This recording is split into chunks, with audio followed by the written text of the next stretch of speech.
Bulletin में। आइए सबसे पहले नजर डालते हैं आज की सुर्खियों पर। परसोडी रेलवे क्वार्टर में नाबालिग विवाहिता की लाश मिलने से सनसनी। मायके वालों ने लगाया मृतका के पति पर हत्या का आरोप। पुलिस कर रही हत्या व आत्महत्या दोनों ही बिंदुओं पर जांच। स्कूल के लिए घर से निकली 16 वर्षीय प्रिया 3 माह से नहीं गई थी अपने घर।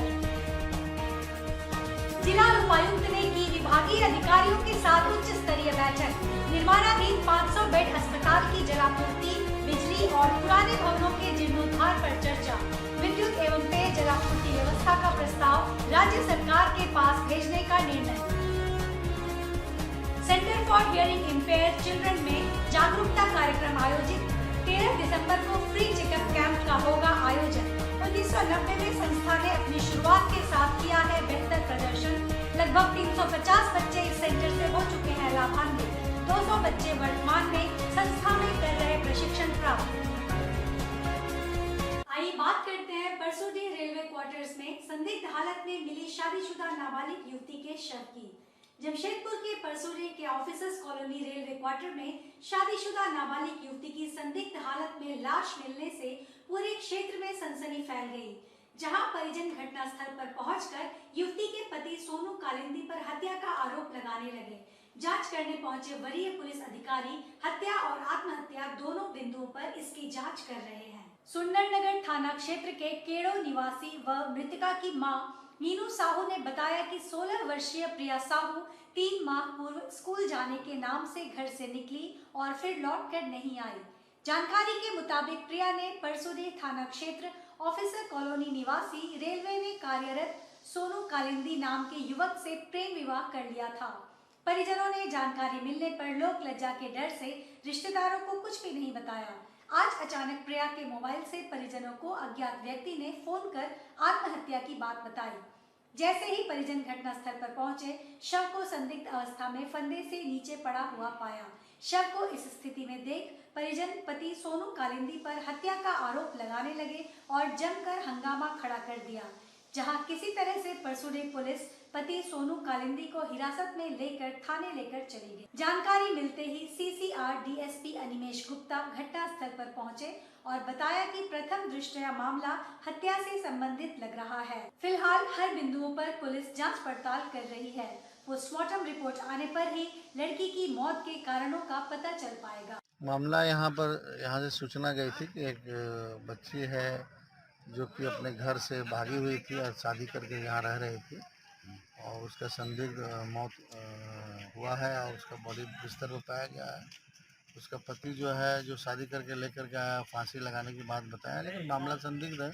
इसको हम लोग अभी देख रहे हैं। जैसे उसका परिजन को खबर किया गया है, परिजन आकर के जिस प्रकार का वो लोग प्राथमिकी दर्ज करेगा तद अनुसार अवश्य। प्रथम दृष्टया अभी जब तक पोस्टमार्टम नहीं होगा इस संबंध में हम क्लियर कंक्लूजन पर नहीं पहुंच पाएंगे, लेकिन सस्पिशियस मौत है और इसको लेकर करके उसके परिजन द्वारा जैसा भी आवेदन दिया जाएगा हम लोग उसे करेंगे। दिया था लड़की को स्कूल में बोला, स्कूल जाते जाते बोला कि हम मम्मी लेकर के रिजल्ट लेकर के नंबर फर्स्ट में लाया था 9 में, बोला मम्मी लेकर के आ रहे हैं। फिर शाम को हमको 4 बजे फोन किया कि हम घर नहीं आएंगे।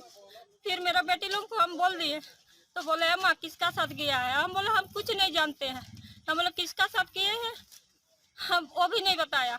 तो क्या करता है लड़का, कितना पूछे कितना रोए, कितना बेहोश हो गए। तो फिर शाम को फोन किया तो बोला लड़का सर्विस करता है, कहाँ रहती है, गोल पहाड़ी में, और कुछ नहीं बताया। ये सिंधु कानून 16 साल। आज के सुबह में बताया कि लड़की मर गया है, आप आइए।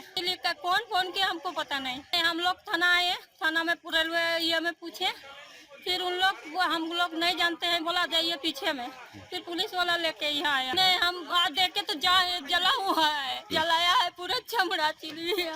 हाँ, वो क्या नाम है, वो लड़का ही किया, हम नहीं जानते पति है न कौन है, कुछ नहीं जानते। आइए बात करते हैं एमजीएम कॉलेज कैंपस में निर्माणाधीन 500 बेड अस्पताल में जलापूर्ति, बिजली, पुराने भवनों के जीर्णोद्धार पर डीसी द्वारा की गई बैठक की। एमजीएम मेडिकल कॉलेज परिसर डिमना में निर्माणाधीन 500 बेडेड अस्पताल को मार्च 2023 में शुरू करना प्रस्तावित है। इसको लेकर उपायुक्त विजया जाधव ने एक उच्च स्तरीय बैठक की, जिसमें जलापूर्ति, बिजली, पुराने भवनों के जीर्णोद्धार पर चर्चा की गई। इस संबंध में जानकारी देते हुए एडीएम एनके लाल ने बताया कि अस्पताल एवं कॉलेज में बिजली के लिए नए सिरे से प्रस्ताव तैयार किया गया है। करीब 6 करोड़ का नया प्रस्ताव पारित किया गया है, जिसे सरकार की स्वीकृति के लिए भेजा जाएगा। स्वीकृति मिलते ही इस पर काम शुरू किया जाएगा। साथ ही पानी के लिए 1.5 मीट्रिक गैलन की क्षमता के टंकी का निर्माण होगा। इसका भी डीपीआर बनाकर सरकार को भेजा गया है। कुल मिलाकर एमजीएम अस्पताल के नए भवन में बिजली और पानी को लेकर जिला प्रशासन नए सिरे से कवायद में जुटी है। बैठक में एमजीएम कॉलेज का मेन बिल्डिंग, बॉयज व girls hostel, guest house, auditorium के जीर्णोद्धार पर भी चर्चा की गई।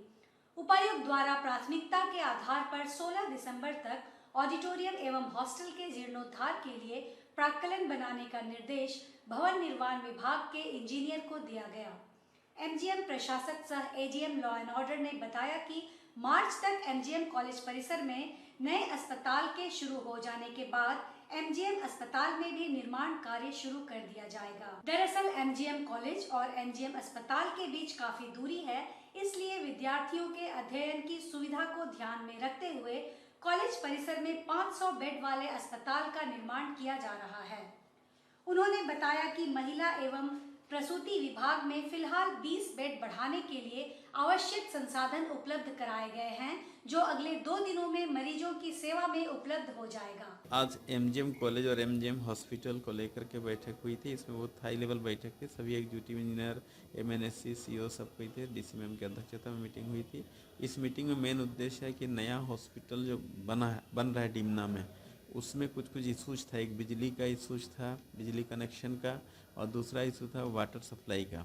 तो उसी के मुद्दे को लेकर के मीटिंग हो रही थी। चूँकि उस प्रोजेक्ट में वो शामिल नहीं था, और इसलिए चूँकि हम लोग कहाँ से लेंगे, चूँकि एमएनएससी से पानी लेना था, तो एमएनएससी का पानी कम होगा, तो इसलिए इस संबंध में हम लोगों ने एक विचार विमर्श आज किया गया है कि इसका हम लोग अलग से प्रस्ताव 1.5 MLD मतलब मिलियन लीटर्स का पर डे वाटर सप्लाई हो, ताकि इससे फ़ायदा क्या होगा, एमजीएम कॉलेज का से जो हॉस्टल वगैरह में भी पानी हो जाएगा और हॉस्पिटल में हो जाएगा। इसलिए एक नया प्रोजेक्ट के लिए हम लोग सरकार से रिक्वेस्ट करेंगे।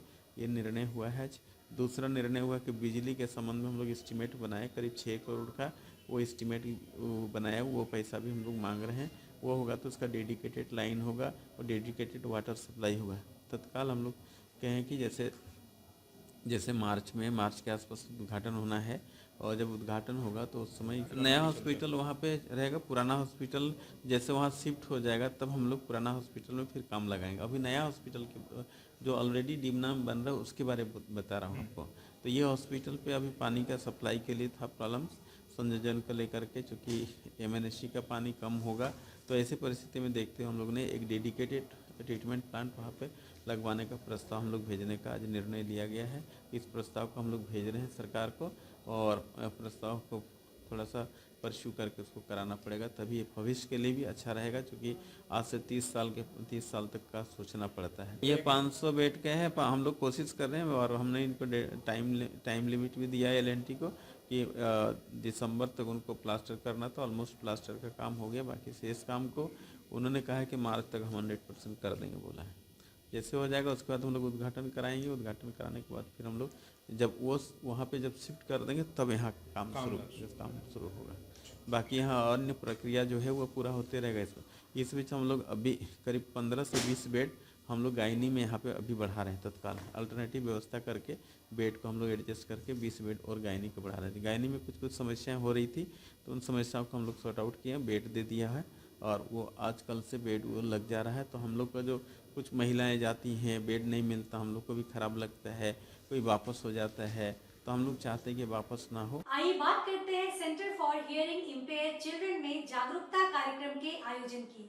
Centre for hearing empire children चिक में मंगलवार को जागरूकता कार्यक्रम का आयोजन किया गया। इस अवसर पर सेंटर के सचिव रंजिता ने बताया कि 1990 में इस सेंटर की शुरुआत 4 बच्चों के साथ हुई थी, लेकिन आज लगभग 350 बच्चे इस सेंटर से लाभान्वित हुए हैं और 200 बच्चे वर्तमान में प्रशिक्षण प्राप्त कर रहे हैं। सेंटर की सचिव रंजिता आगे बताती हैं कि अपनी स्थापना के बाद से ही संस्था ने मूक बधिर बच्चों के सेवार्थ अपनी भूमिका का बखूबी निर्वहन किया है। चिक सेंटर में बच्चों में सुनने की समस्या की जांच एवं उसका इलाज निःशुल्क किया जाता है। बेरा प्रक्रिया से सुनने की जांच की जाती है। उन्होंने बताया कि 3 से 4 वर्ष तक के बच्चों में सुनने की समस्या की पहचान होने पर उनके ठीक होने की संभावना ज्यादा होती है। वहीं इस मौके पर उपस्थित टीएमएच के डॉक्टर विनायक बरुआ ने कहा कि तकनीक के विकास के साथ आज हम नवजात शिशु के सुनने की क्षमता की पहचान कर सकते हैं, जिसको OAE कहा जाता है। वहीं थोड़े बच्चों में सुनने की समस्या की पहचान बेरा प्रक्रिया से की जाती है। उन्होंने कहा कि जितनी जल्दी बच्चों में समस्या की पहचान की जाएगी, उतनी जल्दी उसके ठीक होने की संभावना रहेगी। इसके लिए लोगों में जागरूकता लाने की जरूरत है और माता पिता को अपने बच्चों की एक्टिविटी पर ध्यान देने की जरूरत है। डॉक्टर बरुआ ने बताया कि बच्चों में सुनने की समस्या का इलाज संभव है। उन्होंने बताया कि अलग अलग थेरेपी से बच्चों का इलाज किया जाता है। इस अवसर पर सेंटर के प्रशिक्षक एवं कर्मचारी भी उपस्थित थे।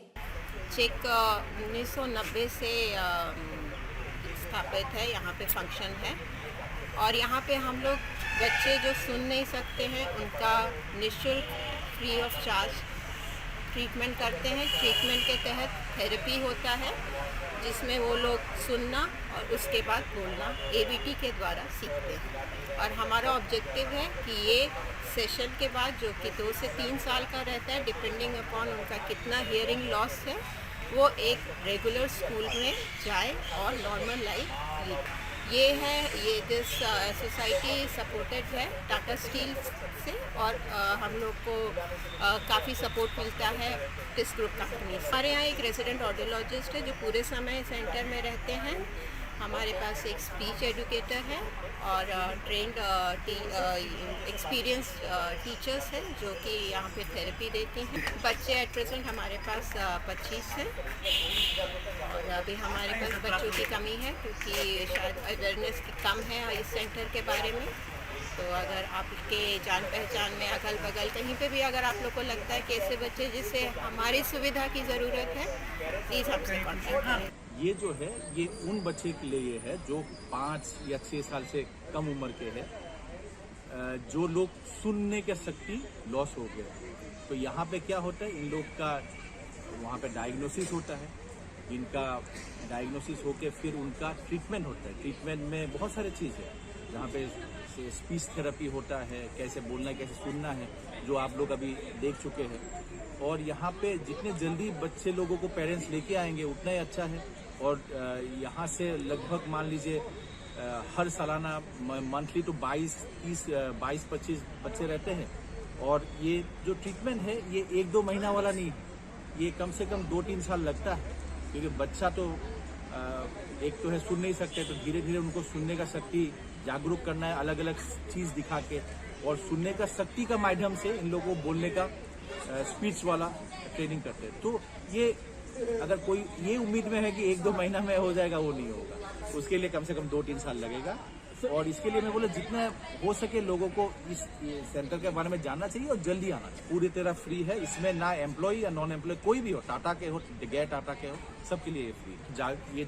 ये जो जानकारी है कि एक आपके बच्चे सुन रहे हैं नहीं सुन रहे हैं, ये तो पहला जो पड़ाव है वो तो माता पिता ही होंगे जी। अगर बच्चा कोई साउंड वाउंड में रिएक्ट नहीं कर रहा है, कहीं पे कुछ म्यूजिक लग रहा है, कहीं पे कुछ आवाज़ हो रहा है, वो या तो सर हिला नहीं रहा है या चौंक नहीं जा रहा है, अगर बहुत छोटा बच्चा है तो फिर अलर्ट हो जाना चाहिए। बच्चे लोग मान लीजिए ज़्यादा बात नहीं करें, मौन रहते हैं 1-2 साल तक, कुछ एक भी अल्फाज जैसे 2 साल में लगभग माँ बाबा वो बोलना चाहिए वो भी नहीं बोल रहे हैं। वो प्ले स्कूल में कहीं पे उनका अंडर परफॉर्मेंस हो रहा है, टीचर कंप्लेन करते हैं कि आपका बच्चा कुछ अटेंशन डेफिशिएंट है, बुलाने से भी नहीं सुनते, अपने मस्त मगन में रहते हैं। ये सब अलर्ट है। मेरा कार सीट कवर का पिछले 15 साल से बाडी चौक दुर्गा पूजा मैदान में दुकान है और हमारे यहाँ सभी प्रकार का कार का सीट कवर बनाया जाता है, स्पेशली 4 व्हीलर का, जितने भी लग्जरी गाड़ी है। और 2500 रुपये से स्टार्टिंग है हमारे पास सीट कवर का रेंज। 2500 से लेके आगे 10,000, 12,000, 15,000, जिस तरह का क्वालिटी, रेक्सिन से लेके ओरिजिनल लेदर फिनिश तक का माल है मेरे पास। Car seat cover plus floor lamination, door visor, mat, accessories का भी जो आइटम होता है सारा उपलब्ध है मेरे पास। और 2 व्हीलर का भी काम सीट कवर का हो जाता है। जितनी भी लग्जरी गाड़ियाँ हैं सबका काम, और मैं खुद कारीगर हूँ, मैं दिल्ली से काम सीख के आया था 2007 में यहाँ पे जमशेदपुर में कुरोलबाग में। पहले दिल्ली में काम सीखा था, फिर आके मैं खोला। मैं खुद कारीगर हूँ। ये हमारा बारीडी चौक दुर्गा पूजा मैदान में दुकान है। बारीडी चौक आप आएंगे लेफ्ट साइड में जिसमें दुर्गा पूजा होता है, घुसते ही बायां तरफ में देखिएगा तिवारी जी सीट कवर लिखा आएगा, उसी पे मेरा दुकान है। आके एक बार सेवा का मौका दे। बाजार से बहुत ही कम पड़ता है। जो सीट कवर अगर हम आपको 2500 में दे देंगे, बाजार में उसका दाम 6000-7000 रुपया है। और जो हम 6000-7000 में दे देंगे, बाजार में वो 15000 का भी नहीं मिलेगा, क्योंकि हम ओरिजिनल लेदर फिनिश माल बनाते हैं। बाजार में जितने भी सीट कवर उपलब्ध है टोटल आपको रैक्सीन मिलेगा। मेरे पास रैक्सीन नहीं है, ओरिजिनल लेदर फिनिश माल है। एक बार आके और ट्राई कर सकते हैं। आइए बात करते हैं जेवियर स्कूल के छात्र गौतम कुमार पर जानलेवा हमले की। जमशेदपुर के परसोडी थाना अंतर्गत कीताडी जेवियर पब्लिक स्कूल में पढ़ाई करने वाले छात्र गौतम कुमार को 4 लड़कों ने जानलेवा हमला कर जख्मी कर दिया है। गौतम कुमार के परिजन और उनके साथियों ने बताया कि बिना किसी बात को लेकर अचानक 4 लड़कों ने उस पर हमला कर दिया। उसके साथ फाइट और मुक्का से मारपीट करने लगे। उसके गाल पर ब्लेड से वार किया, जिससे गौतम कुमार जख्मी हो गया और उसके गाल पर 8 टांके लगे। गौतम के परिजनों का कहना है कि हम लोगों ने थाने में इसकी शिकायत की है। हम लोग स्कूल से हम लोग सब दोस्त थे, हम लोग आपस में खाते पीते पीछे से आ रहे थे, तो वो लोग अचानक से आए। 4 जन थे, उनमें से हम लोग किन्हीं को जानते नहीं थे। हम लोग ना ही पहले इनसे कभी बात हुआ था, ना ही कोई दुश्मनी था हम लोग का इनसे। ये लोग आए, पीछे से आए, ये लोग 4 जन थे। हम लोगों पे सीधा आके मार किया। हम लोगों को मेरे सर में मारा है उन्होंने, और मेरे एक फ्रेंड था उनको भी मारा है। उनका चश्मा पहने थे, पीछे मारा है उनको।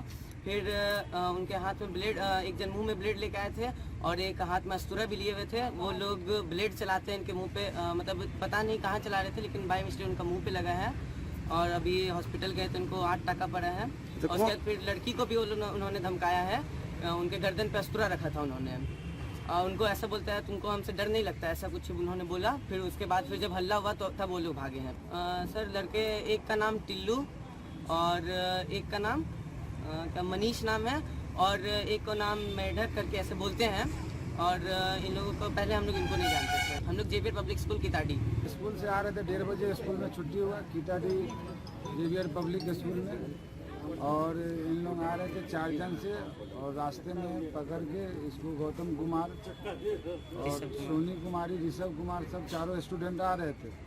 तो अचानक से रास्ते में 4 लड़का आए, मनीष कुमार और अमन कुमार और 2-3 उनके साथी थे, और इन लोग हमला कर दिए। इन लोग को ब्लेड से मारे हैं, जो गर्दन पर चला रहे तो मुँह में लगे हैं, बच गए हैं। और अस्तूरा भी रखे थे और लाठी डंडा भी रखे थे। मामला तो हम लोग आवेदन दिए हैं सर। आइए बात करते हैं कदमा के वर्कर्स फ्लैट से आ रही बदबू की हुई जांच। तो खोदा पहाड़ और निकली चुहिया वाली कहावत के सामने आने की, साथ ही जाने क्या निकला बंद फ्लैट से। जमशेदपुर के कदमा स्थित वर्कर्स फ्लैट में उस वक्त हड़कंप मच गया जब वर्कर्स फ्लैट के बी ब्लॉक स्थित बंद फ्लैट नंबर 47 से बदबू आने लगी। बदबू तेज होने पर पड़ोसियों ने इसकी सूचना पुलिस को दी। इधर सूचना पाकर पुलिस मौके पर पहुंची और फॉरेंसिक टीम के साथ जांच में जुट गई। बताते चले कि जमशेदपुर के कदमा स्थित वर्कर्स फ्लैट से बदबू आने के मामले में पुलिस ने फॉरेंसिक टीम के साथ जांच शुरू की और बंद फ्लैट के दरवाजे को तोड़ा। उसके बाद तो जो कुछ हुआ उस पर तो खोदा पहाड़ और निकली चुहिया वाली कहावत सटीक बैठी।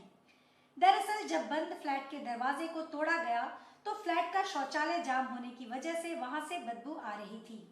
सीवरेज सिस्टम के जाम होने की वजह से पूरे कमरे में शौचालय का पानी फैल गया था, जो कि दरवाजे से बाहर आ रहा था।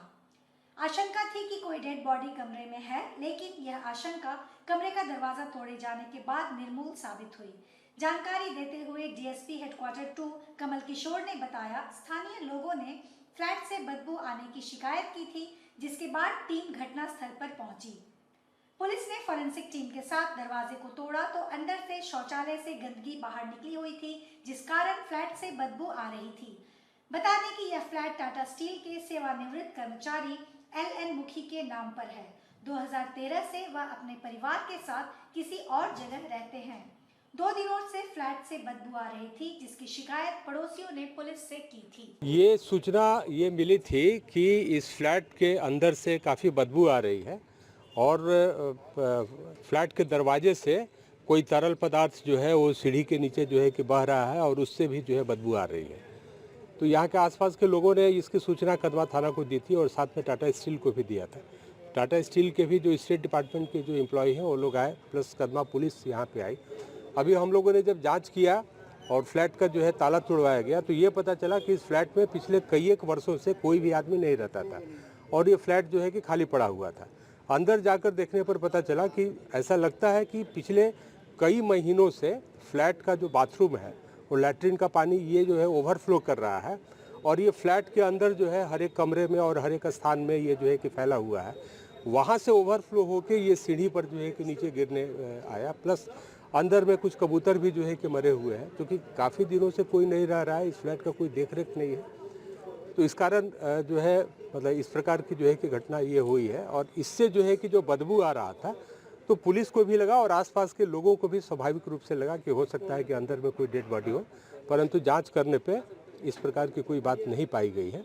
और अभी हम लोगों ने टाटा स्टील को कहा है कि आप अपने फ्लैट को कब्जे में लेकर इसका साफ सफाई कराइए। आज के इस बुलेटिन में बस इतना ही। हम फिर हाजिर होंगे कुछ और नई खबरों के साथ। तब तक के लिए SCCN न्यूज की पूरी टीम की ओर से मुझे दीजिए इजाजत। नमस्कार।